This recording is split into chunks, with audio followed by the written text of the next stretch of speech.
Chlorophyceae. The members of chlorophyceae are commonly called green algae.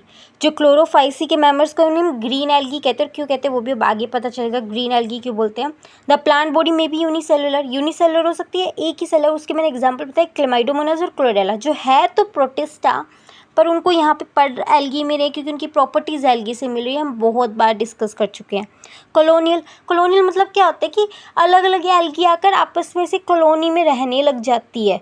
And filamentous मतलब algae chain में अलग अलग members आकर अलग चेन में आकर रहने लग जाते हैं। दैट्स इट, यही मतलब होता है। They are usually green grass green due to the dominance of pigments chlorophyll A and B. ये यूजुअली घास की तरह ग्रीन कलर के होते हैं। क्यों? क्योंकि इनमें पिगमेंट्स की chlorophyll A and B, chlorophyll का एक पिगमेंट ही है। तो बेसिकली जो हम रोडोफाइसी, फेयोफाइसी, क्लोरोफाइसी पढ़ेंगे उनका कलर किस आधार पे कि उनमें कौन सा पिगमेंट है, कौन सा ऐसे तो ऑफिस में ऐसे क्लोरोफिल ए, क्लोरोफिल बी, जैसे फेयोफाइसी में chlorophyll A, D, fucoxanthin, xanthophyll and carotenoid. तो ऐसे पिगमेंट्स होंगे काफ़ी सारे जो डोमिनेंट करेंगे पिगमेंट्स, उनकी वजह से उनका मेन कलर होगा ब्राउन, एल्गी का ब्राउन कलर होगा। तो इन वैसे भी जो मेन क्राइटेरिया हमने पढ़े थे ना, कुछ क्राइटेरिया कि जिनके आधार पर ये एल्गी को क्लासीफाई किया है, उसमें मेन क्राइटेरिया ये है कि उनमें पिगमेंट्स कौन सा प्रेजेंट है। इस पिगमेंट के प्रेजेंस के आधार पर एल्गीज को डिवाइड किया, क्लासीफाई किया गया है। The pigments are localised in definite chloroplast. हमें पता है ये cell the unit of life में ज़्यादा क्लियर होता है कि क्या होते हैं। प्लास्टिड होते हैं, एक सेल ऑर्डिनली होता है प्लांट सेल्स में। प्लास्टिड में भी क्लोरोप्लास्ट, क्रोमोप्लास्ट और ल्यूकोप्लास्ट होता है। तो इसमें प्लास्टिड में भी क्लोरोप्लास्ट है। क्लोरोप्लास्ट में वो डेफिनेट क्लोरोप्लास्ट है कुछ, जिसमें ये पिगमेंट्स लोकलाइज, जिसमें पिगमेंट्स पाए जाते हैं जिनकी वजह से इनका ये कलर है। द क्लोरोप्लास्ट में भी, अब इसमें क्लोरोप्लास्ट भी डिफरेंट शेप्स के हो सकते हैं। क्लोरोफाइस में discoid, plate shaped, reticulate, cup shaped, spiral और रिबन शेप्ड। फिर से रिपीट करते हैं, discoid, plate like, reticulate, cup shaped, spiral और रिबन शेप्ड। ऐसे अपन अपने बोलना पड़ेगा। ये 5-6 नाम हो गए जो भी इन डिफरेंट स्पीशीज़, अलग अलग स्पीशीज़ में, ये नहीं कि एक ही स्पीशीज़ में सारे हैं, अलग अलग स्पीशीज़ में। कोई डिस्कोइड शेप का है, कोई रेटिकुलेट शेप का है, कोई कप शेप का है, कोई स्पाइरल शेप का है, कोई रिबन शेप का है। Most of the members have one और मोर स्टोरेज बॉडीज़। सभी नहीं, मोस्ट ऑफ द मेंबर्स में या तो एक या एक से ज़्यादा स्टोरेज बॉडीज़ भी है, मतलब जिसमें ये अपना फूड स्टोर करके रख सकते हैं। मान लो हमने बनाया, फोटोसिंथेसिस करके इन्होंने बनाया मतलब फूड, और उसको तब जितना चाहिए था उतना यूज़ कर लिया और स्टोर करके रख लिया।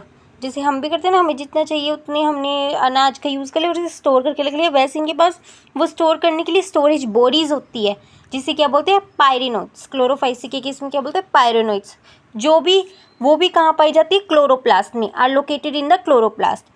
पायरेनोइड्स में क्या होता है, कंटेन प्रोटीन्स बिसाइड स्टार्च। मतलब अंदर प्रोटीन होता है एक, मान लो जैसे मसालादानी होती है ना, उस तरीके से लेके चलो। जैसे बीच में एक कॉर्नर होता है, कंटेनर होता है, फिर उसके आसपास होता है, वैसे ही बीच में इसके क्या प्रोटीन और उसके आसपास के स्टार्च। ठीक है, स्टार्च क्या है, प्रोटीन के बाद। ऐसे याद रखना, वो मसालादानी वाला कोई सेंस नहीं बना रहे एग्जाम्पलों से, कट करो। Some algae may store food in the form of oil droplets. कुछ एल्गी फूड स्टोर करते हैं ऑयल ड्रॉप्स के फॉर्म में भी, मतलब स्टार्च भी स्टोर करती है और ऑयल ड्रॉपलेट्स के फॉर्म में भी स्टोर करती है food. Green algae usually have a rigid cell wall. Green algae की सेल वॉल कहती है रिजिड, मतलब सख्त, जिसमें इनर लेयर किसके, सेल्यूलोज, एंड आउटर लेयर किसके, पैक्टोज। इसे हम ना इस फेमस से याद कर सकते हैं, ओपी बोलते थे ना, तो ओपी मतलब outer layer pectose, O for outer layer, P for pectose. Here यहाँ पे ऐसे इसको रिमेंबर रख सकते हैं, याद रख सकते हैं, रिमेंबर कर सकते हैं। Vegetative reproduction usually takes place by fragmentation. Vegetative reproduction usually fragmentation से होती है। वैसे तीनों में ना फ्रेगमेंटेशन ही बोला है, तीनों में वेजिटेटिव रिप्रोडक्शन का जो मीडियम है उसे फ्रेगमेंटेशन ही बोला है। Bye formation of different types of spores. Asexual spores से भी ये रिप्रोडक्शन करती है। असेक्सुअल स्पोर इसमें क्या है, फ्लैजिलेटेड जू स्पोर्स। वही जू स्पोर्स मैंने बताया था, जू स्पोर्स इंट्रोडक्शन में बताया था क्या होता है। तो इसमें क्या होता है, फ्लैजिलेटेड जू स्पोर्स होता है, जो जू स्पोरेंजियम बनता है। बेसिकली क्या होता है, एक एल्गी है, उस एल्गी में क्या होएगा, प्रोटोप्लास्ट है, प्रोटोप्लाज्म होगा, प्रोटोप्लाज्म होगा, उसमें न्यूक्लियस होगा, साइटोप्लाज्म होगा। वो न्यूक्लियर साइटोप्लाज्म में से गट्ठे से बना के स्पोर्स बना लेते हैं डिवाइड करके। कैरियोकाइनेसिस होती है, न्यूक्लियस डिवाइडेड, तो न्यूक्लियस साइटोप्लाज्म मिलकर क्या बना लेते हैं, स्पोर्स बना लेते हैं। अब वो जिसमें प्रेजेंट है, मान लो वो एल्गी की बॉडी है ना, उसके अंदर ही वो साइटोप्लाज्म डिवाइड हो गया, प्रोटोप्लाज्म डिवाइड हो गया, न्यूक्लियस एक एक न्यूक्लियस ले लेकर, थोड़ा थोड़ा साइटोप्लाज्म, थोड़ा थोड़ा न्यूक्लियस ले लेकर आपस में जूस पोर्स निकलते रहे और उसमें फ्लैजिला भी राइज हो गया। तो ये जिसमें प्रोड्यूस हो रहा है बेसिकली वो एल्गी की बॉडी में प्रोड्यूस हो रहा है, उसी को क्या बोल रहे हैं, जूस पोरेंजिया। आई होप कि आपको समझ आया होगा। The sexual reproduction shows considerable variation. अब sexual reproduction type and formation of sex cells का मतलब मैंने बताया ना, ओगैमस, अनाइसोगैमस, अनाइसोगैमस, आइसोगैमस ये थे। तो वो कह रहे हैं यहाँ पर कि जो सेक्स सेल्स है, मतलब जो गैमीट्स है जो फ्यूज़ करेंगे, उनकी वो कंसीडर कर सकते हैं, उनकी वेरिएशंस होती है टाइप में, फॉर्मेशन में। मतलब जो सिमिलर होते हैं उसे आइसोगैमस बोलते हैं, जो डिसिमिलर होते हैं उसे अनाइसोगैमस, और मेल गैमिट मोटाइल और small, female gamete non motile और लार्ज, उसे ओगैमस। सम कॉमनली फाउंड ग्रीन एल्गी। अब इसके एग्जाम्पल दिए हैं, क्लेमाइडोमोनास, वॉलवॉक्स, यूलोथ्रिक्स, स्पाइरोगायरा, कारा। अब इसको याद करने के, इसके एग्जाम्पल से याद करने के लिए मैंने एक ऐसी स्टूपिड सी स्टोरी बनाई है जिससे याद रह जाएंगे, क्योंकि मुझे ना निमोनिक्स कम ही याद रहते हैं। ऐसे स्टोरी बना लेते ना वो ज़्यादा याद रहता है, ज़्यादा क्लिक करता है दिमाग में। तो मैं बताती हूँ। तो यहाँ पे देखो क्या है, एक उल्लू था। उल्लू के पास कोई चारा नहीं था, क्योंकि वो उल्लू था, उसके पास कुछ नहीं था, ना बुद्धि थी ना पैसे थे। तो वो एक लोकल बस वॉलवॉक्स में चढ़ गया। वहाँ पे उसे क्या दिखी, एक स्पैरो दिखी। लेकिन जैसे वो उससे बात करने गया वो वहाँ से चली गई। तब देखो कैसे गया, उल्लू था, यूलोथ्रिक्स, चारा नहीं था, कारा चारा जो भी बोलो। फिर वो वॉलवॉक्स बस में गया, इधर वॉलवॉक्स, उसे स्पायरो दिखी यानी स्पाइरोगायरा, फिर वो चली गई यानी क्लेमाइडोमोनास। तो इस तरीके से याद रह जाएंगे, कभी भूलेंगे ही नहीं। एक क्लैडोफोरा भी आता है इसमें, यूडोरिना भी इसी में आता है। तो ऐसे यूलोथ्रिक्स उड़ रहा था, स्पैरो को देख देख के उसका दिल उड़ रहा था, ऐसे याद रख सकते यूडोरिना, क्लैडोफोरा।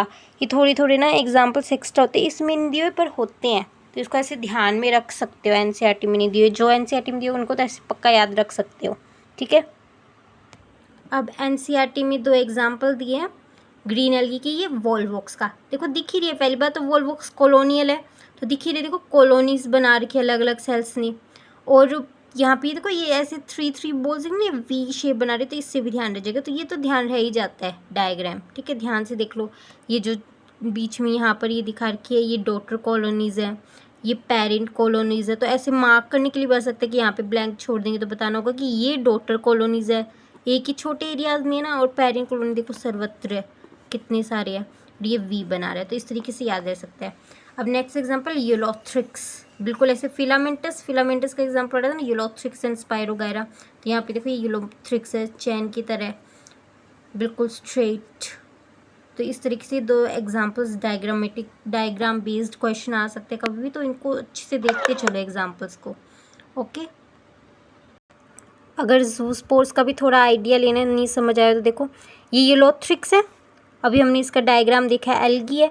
अब यूलोथ्रिक्स के अंदर ये अब हुई है, इसमें इस डिवाइड हो गया, वैसे सेल वो ये डिवाइड हो गया, प्रोटोप्लाज्म के लिए cell the unit of life में क्लियर होगा, कोई ज़्यादा मुश्किल नहीं होता। बस सेल वॉल को यहाँ पे बस इतना ध्यान रख लो कि साइटोप्लाज्म प्रोटोप्लाज्म एक ही साउंड कर लो इस बार। Cell the unit of life chapter को उसमें आपको क्लियरली बता दूंगी प्रोटोप्लाज्म क्या होता है।